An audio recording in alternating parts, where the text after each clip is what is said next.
Body language maven, Tonya Reiman. Now everybody is saying, what was with the what? Hi, I'm Tonya Reiman, the author of The Yes Factor. Could scoring a date really be as simple as the blink of an eye or the flip of the hair?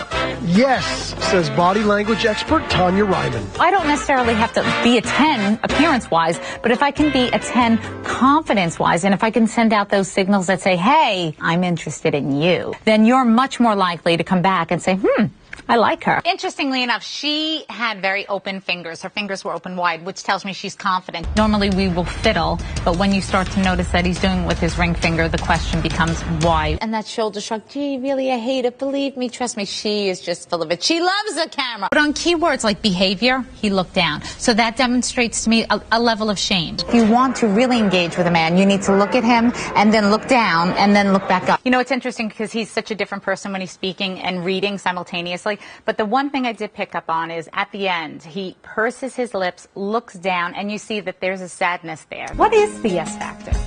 Yes is empowerment. When you're interviewing with someone, you want to make sure that you give them a palm-to-palm handshake, right. Thumbs up. But they weren't even holding eye contact. You could tell that these two really don't care for one another, and they're not afraid to show it. So if we take the June meeting and we compare it to this meeting, what have we learned? And joining us tonight here on The Ed Show, body language analyst Tonya Reiman, author of The Power of Body Language.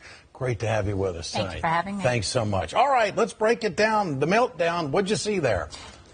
Bill was consistently who he is. He started off, he wasn't that angry, and then as the conversation continues, you notice the hand goes from a regular hand to a fist, and that's the first sign that anger is starting to build. But this is still frustration, and you know that because as he's speaking, his brows go up instead of going down. And so when the brows go up, it's to emphasize a point. When you truly get to the point of anger, the brows come down and you get a glare in the eye. So as the conversation progresses, you see his jaw starts to tense up, and then there's the inward lip roll, and that's really when you start to notice a change in the voice. And what happens is, because voice is so responsive to emotion, when we start to feel stress, we don't use our lung capacity properly, and that's when our voice changes and we start to hear the difference.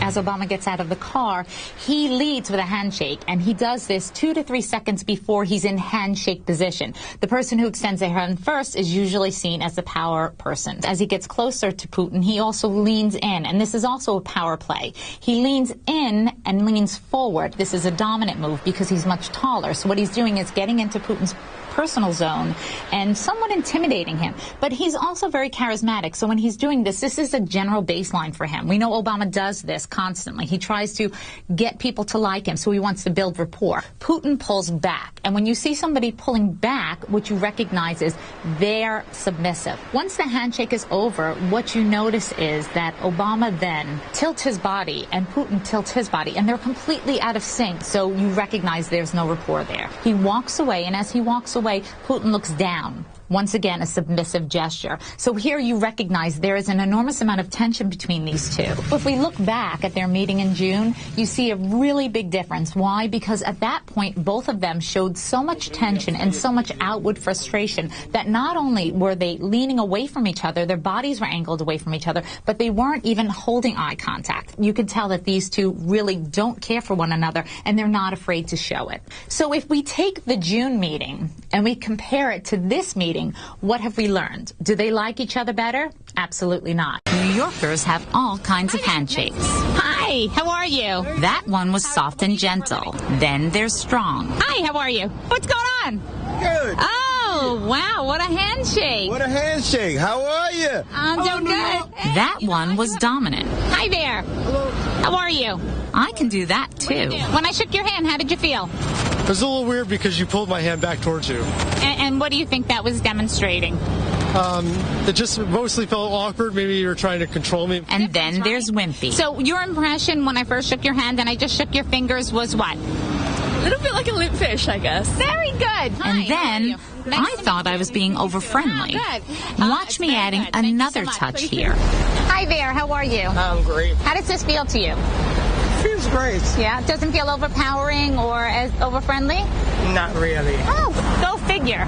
New Yorkers are such a friendly bunch, they just don't seem to mind it. Sometimes it can get downright flirty. If I'm this close to you and I'm touching you, how do you feel? Great. Oh, I love it. So you might want to stick to some guidelines. After all, a handshake is the first physical contact between two people. It's the first form of intimacy that two people share. This is where a connection is made or not. The best thing to do is 3 strokes up and down like this, and then thumbs should be very much on top of one another like this. How does that feel? So how did it start? One theory, in medieval times, as knights approached each other, they held up their right hands and grasped arms to show that they were unarmed. And the rest is history. Well, thank you for that little history lesson. Thank you. All right, so what's a common scenario that we need to do when we're, especially in an interview? That's the most important thing. Right. Well, when you're interviewing with someone, you want to make sure that you give them a palm-to-palm handshake, thumbs up. That's a neutral handshake. It shows dominance, and it's also a really good cue to give someone that you feel powerful. Sometimes people go like this, but you don't want to be the one if you're trying to get the job. If you're the interviewee, you don't want to do that. All right. Also, what about women being so limp all the time? Yeah. It's like it's habitual. Like women kind of go limp. They need to make sure they do that palm-to-palm, thumb up. Yeah. Okay. There's things you don't want to do. What about sweaty palms? Sweaty palms, you want to make sure that if you have sweaty palms, you either run your hands under cold water for a few minutes, you can put antidepressant on your hands, or you can get Botox injections. What if someone tickles your palm? No, just kidding. Remember that? Then you're going into another room. She's one of the most sought-after nonverbal communication experts in the country. She, along with the parent on Fox, she writes for a bunch of folks, New York Times, Wall Street Journal, USA Today, all that sort of thing. She has a brand new book out called The Yes Factor. Get what you want, say what you mean, the secrets of persuasive communication. And it's published by our friends over at Hudson Street Press. Please welcome to the Imus in the Morning program, Tonya Reiman. Good morning, Ms. Reiman. Good morning. How are you? I'm wonderful. How are you?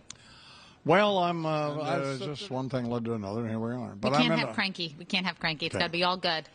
But I love, what's love? I like when you're on TV. I like it too. I see you with O'Reilly, and it's always fascinating. Why is it, I wonder? Well, because you learn something that you already know, but you didn't know why you knew it. Yeah. So suddenly you go, oh my goodness, there's that aha moment. I recognize now why I felt that way about any given situation. Cal, most people can tell when somebody else is lying, can't they, or can they?